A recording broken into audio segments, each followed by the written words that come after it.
नमस्कार। आज की इस चर्चा में आपका स्वागत है। हम आज बंगाल की एक काफ़ी मशहूर और रोंगटे खड़े कर देने वाली लोक कथा के बारे में बात करेंगे। ये कहानी है शक्चुनी की। हाँ, शक्चुनी। बंगाल के लोकगीतों और कहानियों में इसका जिक्र अक्सर मिलता है। बिल्कुल। और हमारी ये जो पूरी बातचीत है ये आधारित है the curse of the Shakchunni a Bengal folk tale नाम की कहानी पर। हमने इसी को आधार बना के ये चर्चा तैयार की है। हाँ, ताकि इसके जो वो दिलचस्प पहलू हैं और जो गहरे मायने हैं उन पर बात कर सकें। तो इसमें हम कहानी के जो डरावने मोड़ हैं, जो किरदार हैं, उनको तो जानेंगे ही। और साथ में ये भी समझेंगे कि इसके पीछे सांस्कृतिक अर्थ क्या है, प्रतीक क्या छिपे हैं, है ना? हाँ बिल्कुल। एक तरह से मैं कहानी के हिस्सों को सामने रखूंगा और आप उसके विश्लेषण और मतलब पर रोशनी डालेंगी। ठीक है। तो चलिए थोड़ा माहौल बनाते हैं पहले। ठीक है। सोचिए, मानसून की एक उमस भरी शाम है। जगह है ग्रामीण शिवपुर गांव। बारिश वाला मौसम। हाँ, आसमान में बादल गरज रहे हैं, भारी बारिश की उम्मीद है। और गांव के किनारे पर एक बहुत बड़ा पुराना बरगद का पेड़ है। बरगद का पेड़, ये भी अक्सर ऐसी कहानियों में आता है। सही कहा। इसकी जड़ें फैली हुई हैं, डालियां अंधेरे में अजीब सी लगती हैं और पीढ़ियों से लोग मानते आए हैं कि ये पेड़ शुभ नहीं है। अच्छा। और ठीक उसी पेड़ के पास है एक सदियों पुराना शमशान घाट, जो अक्सर पेड़ की छाया और सुबह के कोहरे में छिप सा जाता है। यहीं से हमारी कहानी शुरू होती है। यानी माहौल पूरा तैयार है एक डरावनी कहानी के लिए। बिल्कुल। तो आज हम इसी कहानी के परते खोलेंगे, अनिर्बान के साथ क्या हुआ उसे समझेंगे, और ये जो शक्चुन्नी की किंवदंती है इसके पीछे के सांस्कृतिक भागे क्या हैं ये जानने की कोशिश करेंगे। ठीक है। तो सबसे पहला सवाल, ये शक्चुन्नी आखिर है कौन? देखिए, लोक कथाओं के हिसाब से शक्चुन्नी किसी ऐसी शादीशुदा औरत की आत्मा होती है जिसकी मौत मतलब अधूरी इच्छाओं के साथ हुई हो। अधूरी इच्छाएं? कैसी जी। इच्छाएं? ये कुछ भी हो सकती हैं, शायद अच्छा जीवन जीने की, प्यार पाने की, या बस सामान्य सांसारिक सुखों की इच्छा। तो वो आत्मा न पूरी तरह मर पाती है न जी पाती है, एक तरह से दो दुनियाओं के बीच अटक जाती है। अच्छा, और उसकी कोई पहचान? कैसे दिखती है वो? हाँ, उसकी एक खास पहचान बताई जाती है। वो अक्सर सफेद या लाल बॉर्डर वाली साड़ी पहने दिखती है और हाथों में पहनती है शंख की चूड़ियाँ। शंख की चूड़ियां, जिन्हें शांखा कहते हैं। हाँ बिल्कुल, शांखा। और उसका इरादा, वो कहते हैं कि वो खुशहाल शादीशुदा औरतों से जलती है, उनकी खुशियाँ छीनना चाहती है। मतलब उनकी जिंदगी जीना चाहती है। हाँ, कुछ ऐसा ही। शायद जो उसे नहीं मिला वो दूसरों से छीन लेना चाहती है। और ये भी कहते हैं कि वो अक्सर पुराने पेड़ों पर, जैसे बरगद का पेड़, वहीं रहती है। और रात में वो गाना गाने वाली बात? हाँ, कि रात के सन्नाटे में वो एक अजीब सी उदास धुन गाती है अपने शिकार को बुलाने के लिए। यहाँ ये शांखा वाली बात थोड़ी और समझने लायक है। हाँ बिल्कुल, ये शांखा का प्रतीकवाद बहुत दिलचस्प है। देखिए, बंगाली संस्कृति में शादीशुदा औरतों के लिए शांखा सिर्फ चूड़ी नहीं है। हाँ, वो सुहाग की निशानी है, पवित्र मानी जाती है। बिल्कुल, पवित्रता, सौभाग्य, सामाजिक स्थिति, इन सब का प्रतीक है। शंख तो वैसे भी बहुत पवित्र है, हिंदू धर्म में पूजा में इस्तेमाल होता है, उसकी आवाज शुद्ध मानी जाती है। तो ये चूड़ियां जीवन और शुभता का प्रतीक है। ठीक है। लेकिन शक्चुन्नी की कहानी क्या करती है? वो इसी पवित्र प्रतीक को मतलब बिल्कुल उलट देती है। अच्छा, कैसे? शक्चुन्नी के हाथ में वही शांखा डर, अतृप्ति, अपशगुन और मौत का प्रतीक बन जाती है। ये एक तरह का व्यंग्य है। जो चीज सबसे पवित्र है वही सबसे डरावनी बन गई। ये तो वाकई सोचने वाली बात है। और ये जो अधूरी इच्छाओं वाली बात है ना, ये शायद सिर्फ किसी एक औरत की निजी इच्छाएं नहीं है। हो सकता है ये उस जमाने के समाज की तरफ इशारा हो। समाज की तरफ मतलब जहां शायद औरतों की अपनी इच्छाएं, उनकी ख्वाहिशें सामाजिक उम्मीदों के नीचे दब जाती थीं। तो शक्चुन्नी शायद उन्हीं दबी हुई अनकही इच्छाओं का एक भूतिया रूप हो। ये एक अलग नजरिया है, पर कहानी में डर के साथ उससे बचने का भी जिक्र है शायद। वो आशादाई वाली बात। हाँ, आशादाई। गांव की एक दाई वो मानती है कि शंख में या शंखा में बुरी आत्माओं को भगाने की शक्ति है। तो वो खुद को तसल्ली देती है। हाँ, वो बुदबुदाती है, शंकर भीतोरे आमार शंखा आछे, शक्चुन्नी जोदी आशे शंखा देख ले डूबे जाबे। इसका मतलब क्या हुआ? इसका मतलब है, मेरे शरीर के भीतर मेरी शंख की चूड़ियां हैं, यानी मेरा सुहाग, मेरी पवित्रता। अगर शक्चुन्नी आई भी तो इस शंख को देखकर ही वो हार जाएगी या नष्ट हो जाएगी। अच्छा, तो वो अपनी पवित्रता और सुहाग को ढाल बना रही है। हाँ, एक तरह से ये दिखाता है कि कैसे लोग डर से बचने के लिए अपनी ही परंपराओं और प्रतीकों का सहारा लेते हैं, भले ही वही प्रतीक डर का कारण भी क्यों न हो, जैसे यहाँ शांखा है। हाँ, ये दुविधा तो है।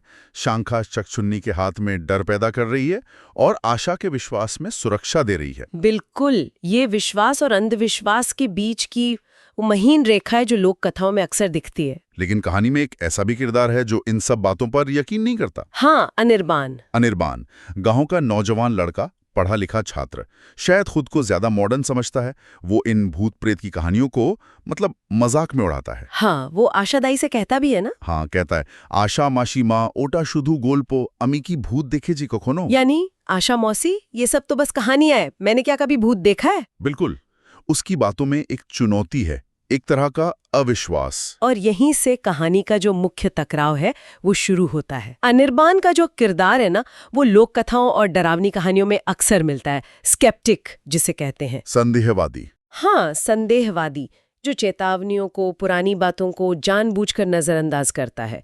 उसका ये रवैया टेंशन बढ़ाता है।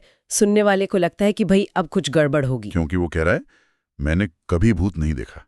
एक तरह से एक किस्मत को ललकार रहा है। बिल्कुल। और लोक कथाओं के नियम यही कहते हैं कि ऐसी ललकार का अंजाम अच्छा नहीं होता। और फिर वही होता है।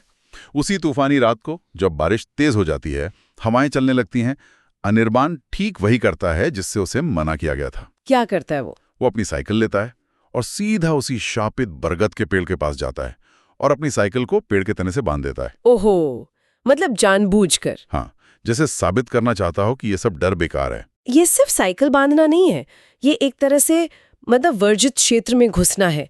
जो समुदाय ने एक सीमा बना रखी है, अदृश्य सीमा, उसे लांघना है। हाँ, क्योंकि वो पेड़, वो शमशान, वो जगहें तो वैसे ही बदनाम है। बिल्कुल। लोक कथाओं में ऐसी जगहों को आत्माओं का इलाका माना जाता है। वहां जाके नियम तोड़ना मतलब सीधा उन शक्तियों को चुनौती देना। यहीं से कहानी अपने क्लाइमैक्स की तरफ बढ़ती है। बिल्कुल। और जैसे ही अनिर्बान साइकिल बांधकर सीधा होता है, आसमान में जोर से बिजली खड़कती है।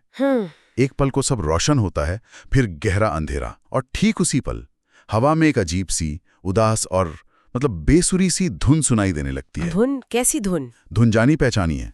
वो टैगोर का मशहूर गीत है, एकला चलो रे। एकला चलो रे? हाँ, लेकिन उसका अंदाज बहुत डरावना है, जैसे कोई दर्द में गा रहा हो, बिल्कुल मनुष्यत भरा। ये तो बहुत प्रभावी तरीका है डर पैदा करने का। एकला चलो रे तो हिम्मत और अकेले चलने का गीत है, बंगाल की पहचान से जुड़ा है। हाँ, प्रेरणा देने वाला गीत है। और यहाँ उसे बिल्कुल उलट दिया। वही गीत अब डर, अकेलेपन और मतलब कुछ बुरा होने का संकेत बन गया। ये डरावनी कहानियों में अक्सर करते हैं, किसी जानी पहचानी सुरक्षित चीज को डरावना बना देना। हाँ, ये सुनकर ही अजीब लग रहा है। फिर अनिर्बान की लालटेन की लौ भी कांपने लगती है बुरी तरह। डर का माहौल और गहरा होता जाता है। और तभी उस कांपती रोशनी में अंधेरे से एक साया उभरता है। एक औरत, लाल बॉर्डर वाली साड़ी में। शकचुन्नी। हाँ, उसके हाथों की शंख की चूड़ियां धीमी आवाज करती हैं, खनकती हुई, और उसकी आंखें वो बिल्कुल सफेद हैं, बिना पुतलियों के, अंधेरे में चमकती हुई। अनिर्बान समझ जाता है। रोंगटे खड़े हो गए होंगे उसके। यकीनन। और फिर वो आवाज आती है जो इंसानी नहीं लगती। शकचुन्नी फुसफुसाती है, लेकिन आवाज में धमकी है। वो कहती है, तुम्ही आमार शोक शोधो करते आइश छो, आमा के इमनिए छेड़े जाबे ना बेटा। इसका मतलब तो तुम मेरी इच्छा पूरी करने आए हो, मुझे यूं ही अकेला छोड़कर नहीं जाओगे बेटे। ओहो, बेटे शब्द का इस्तेमाल यहाँ कितना भयानक लग रहा है। हाँ, वो स्नेह नहीं बल्कि एक भयानक अपनापन जता रही है, अधिकार जता रही है। और जैसे ही अनिर्बान ये सुनता है, उसे लगता है पेड़ जिंदा हो गया, जड़ें बाहों की तरह उसे जकड़ने आ रही हैं। ये शकचुन्नी के शब्द सीधे सीधे धमकी हैं और कब्जा करने की इच्छा। मेरी इच्छा पूरी करने आए हो, मतलब वो अनिर्बान को अपनी अधूरी इच्छा पूरी करने का जरिया मान रही है, एक शिकार। और डर यहीं नहीं रुकता। अनिर्बान को लगता है कि वो अकेला नहीं है। पेड़ के आसपास अंधेरे में उसे और भी साए दिखते हैं। और भी? कौन? कहानी में जिक्र है पेतनी और गेछो भूत का। उनके चेहरे अजीब से खिंचे हुए हैं, आंखें खाली गड्ढों जैसी, और वो सब अनिर्बान को घूर रहे हैं। पेतनी और गेछो भूत, हाँ, ये बंगाल की लोक कथाओं के जाने माने भूत हैं। पेतनी अक्सर अतृप्त इच्छा वाली महिला भूत होती है और गेछो भूत पेड़ों पर रहने वाले। अच्छा। इनका दिखना मतलब कि अनिर्बान ने सिर्फ शक्चुन्नी को नहीं बल्कि उस जगह की सारी अमंगल शक्तियों को नाराज कर दिया है। उसने जो सीमा लांघी है उसका परिणाम अब और भयानक हो गया है। वो बिल्कुल अकेला पड़ गया उन सब के बीच। हाँ, अब वो सिर्फ एक भूत नहीं बल्कि पूरी अलौकिक दुनिया के गुस्से का सामना कर रहा है। इसके बाद जो होता है वो शायद अनिर्बान की जिंदगी का सबसे बुरा पल है। अचानक उसे लगता है वो हिल नहीं सकता। हिल नहीं सकता? क्यों? जैसे पैर जमीन में जम गए हों, शरीर पत्थर का हो गया हो। वो चीखना चाहता है, भागना चाहता है, पर हिल भी नहीं पा रहा। लकवाग्रस्त हो गया जैसे, डर के मारे। हाँ, शायद। और तभी शक्चुनी धीरे धीरे अपना हाथ आगे बढ़ाती है। वही हाथ जिसमें चूड़ियां खनक रही हैं। उसकी उंगलियां बर्फीली ठंडी हैं और वो उनसे अनिर्बान के माथे को छूती है। उफ। और फिर फुफकारते हुए कहती है, ये शुक, ये जीवन अमर हो लो आज। क्या मतलब हुआ इसका? इसका मतलब है ये सुख, ये जीवन आज से मेरा हुआ। ये तो सीधा सीधा जीवन छीन लेने की घोषणा है। आत्मा पर कब्जा, उसकी जो अधूरी इच्छा थी शायद एक सामान्य जीवन की, वो अब अनिर्बान का जीवन छीनकर पूरी हो रही है। हाँ, और उसका वो बर्फीला स्पर्श, मौत की ठंडक, जीवन की गर्माहट का ठीक उल्टा। अनिर्बान की आंखों के सामने अंधेरा छा जाता है। उसे लगता है वो किसी ठंडे खालीपन में गिर रहा है।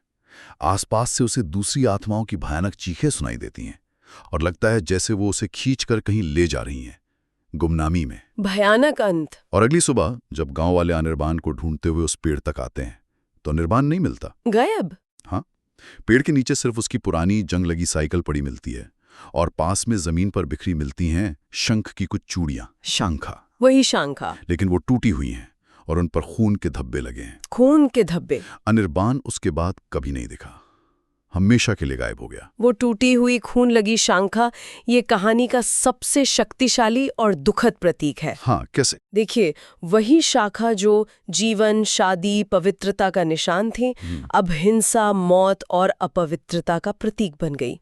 उनका टूटना अनिर्बान की जिंदगी के खत्म होने का और शक्चुन्नी की इच्छा के भयानक तरीके से पूरा होने का संकेत है। और खून के धब्बे उस हिंसा को दिखाते हैं। बिल्कुल। अनिर्बान का गायब हो जाना और चूड़ियों का इस हाल में मिलना, ये मिलकर कहानी को एक बहुत सख्त चेतावनी बना देते हैं कि देखो, लोक विश्वासों का, वर्जित चीजों का, अदृश्य सीमाओं का अनादर करने का अंजाम कितना बुरा हो सकता है। और कहते हैं कि इस घटना का असर शिवपुर गांव पर आज तक है। ये सिर्फ कोई पुरानी कहानी नहीं है। अच्छा। आज भी। हाँ, आज भी वहां की माएं अपनी बेटियों को शाम ढलने के बाद उस पेड़ की तरफ जाने से रोकती हैं और चेतावनी देती हैं। क्या कहती हैं? कहती हैं, शक्चुन्नी रातें डाकता है ना, साइकिल बाद दिए बारी फिरते हुए। इसका मतलब रात में शक्चुन्नी को पुकारना मत, यानी उसे उकसाना मत। अगर उधर से जाना ही पड़े तो साइकिल वहीं छोड़कर पैदल घर लौटाना। बाप रे, डर आज भी जिंदा है। हाँ, वो डर हवा में महसूस होता है। बिल्कुल। और लोक कथाएं ऐसी तो जिंदा रहती हैं, चेतावनियों के जरिए, किस्सों के जरिए और कभी-कभी महसूस होने वाले डर के जरिए। हाँ, ये सिर्फ मनोरंजन नहीं है। नहीं, बिल्कुल नहीं।